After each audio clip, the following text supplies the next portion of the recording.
Hi, preschool and kindergarten friends. It's Miss Diane, and I'm making this tape for all of you since we don't get to be together at Sunday school.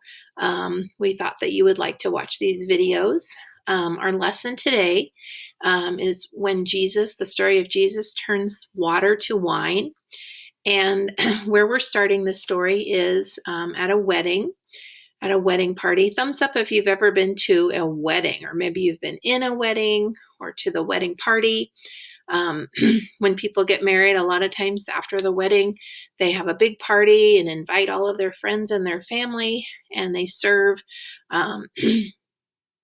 serve a meal and have a dance. And this is what's going on in our story today. I just thought I'd share a photo it was just sitting right here from my wedding, and people get all dressed up. As you know, they have lots of decorations, fancy food, just a really big celebration. And so when we have these parties, when we get together for these special events like weddings, it's important that we have lots of food and we have lots of drinks. We don't want to run out. We don't want our guests to go without. We want everybody to get what they need. And so in our story today, we hear about a problem at the wedding, and kind of the opposite. They don't have enough for everybody. So let's go ahead and read the story here. And Jesus is here at the wedding. And so here's our story. I'm going to try to adjust a little bit so you can see the pictures really well. This is Jesus turns water to wine. Jesus, his disciples, and his mother Mary were attending a wedding in Cana. All of the guests were talking and eating, laughing and celebrating. Mary watched the beautiful bride and handsome groom dancing together. Drip, drip, drip. Mary watched the servants pour the last drops of wine. And our question here is, what happens when we run out of something? People might be sad or might be upset, or they might be still hungry or thirsty. We don't like that when we run out and we can't get everybody what they need, right? Jesus, she whispered, they are out of wine. Do something. So you might feel kind of embarrassed or a little sad that we're running out.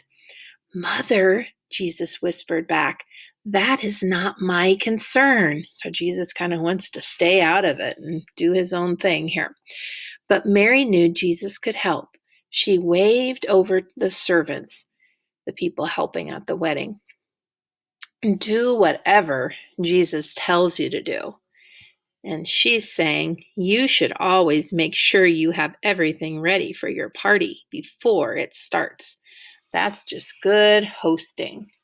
So it sounds like, and a lot of people when they have special events like weddings, adults have drinks like wine to celebrate. And so at this celebration, they thought they had enough, but then they ended up running out. So Mary was hoping that Jesus might help out so that they would have enough for everybody. Jesus looked around. He saw 6 huge stone jars for hand washing standing empty. So they were really supposed to be washing their hands in here, but they were empty. And Jesus said, fill those jars with clean water, Jesus told the servants. So the servants filled every jar to the tip top with water. It's a lot of water. Let's see how many we have here. 1, 2, 3, 4, 5, 6. So lots of water here. They wondered what to do next. Fill your pitcher from those jars, Jesus said. Take it to the chief steward. The servants filled the pitcher and brought it to the steward, so kind of the person taking care of the wedding. He filled his glass from the pitcher, not with water, but it had turned into wine. All 6 big jars were filled with wine. That's a lot of wine. Amazing, said the chief steward to the groom. This is the best wine that I've ever tasted. Now the celebration can continue. Everybody would have enough to drink then. Changing water to wine was one of the first of many amazing things that Jesus did. So they were very amazed with this kind of a little miracle, right? Nobody else would be able to do this. And she says, I've said it before and I'll say it again. Jesus is awesome. And he says, Jesus totally saved the wedding. So we kind of talked about how people would have been pretty sad or disappointed if they didn't have anything to celebrate with, didn't have any wine at the wedding. So Jesus did save the day for all of the people at the wedding. Now there was enough for everybody. So I wanted to talk to you a little bit after the story about this word that I wrote up here on the board. This word is a really long word. It's the word abundance. Can you say that word? Abundance. An abundance is when you have lots, when you have plenty of something. So after Jesus had turned the 6 jars, the big jars of water into wine, then the wedding couple and all of the guests, then they had an abundance of wine. They had plenty of wine to go around.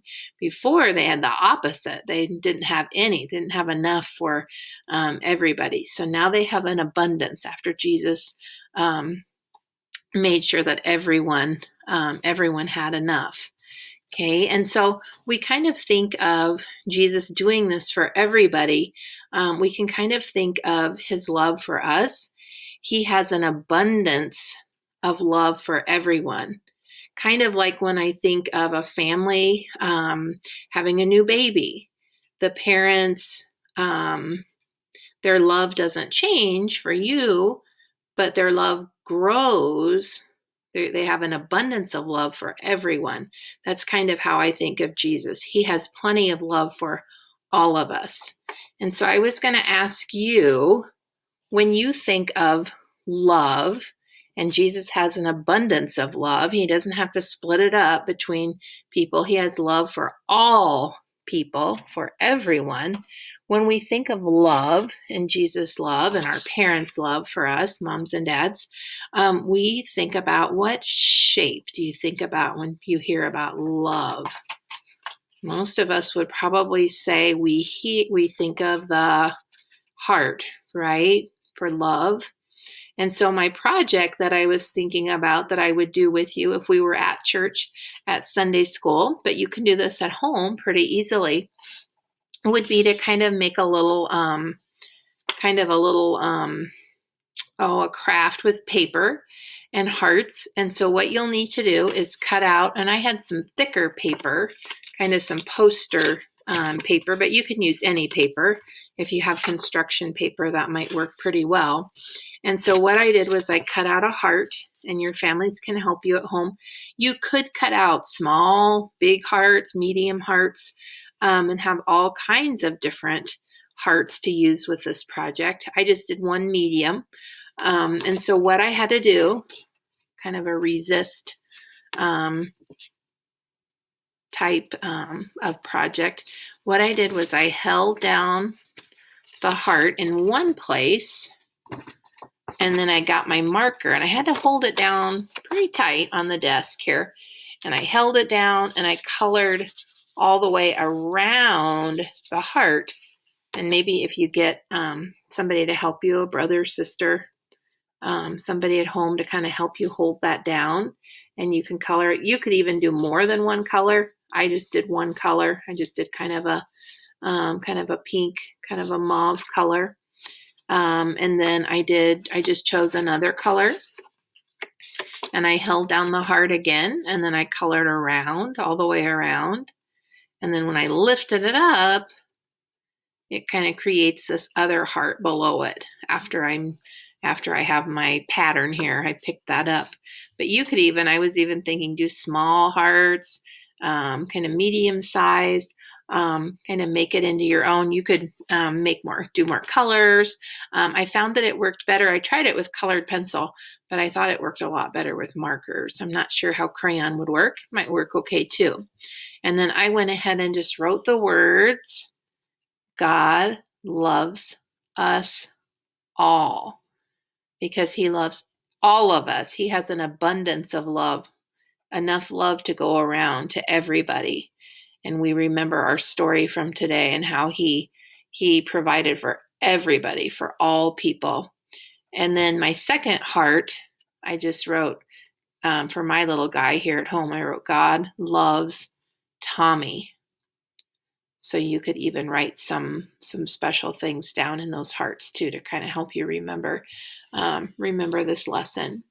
So, all right, I hope to hear from you. See you real soon, I hope. Have a good rest of your day.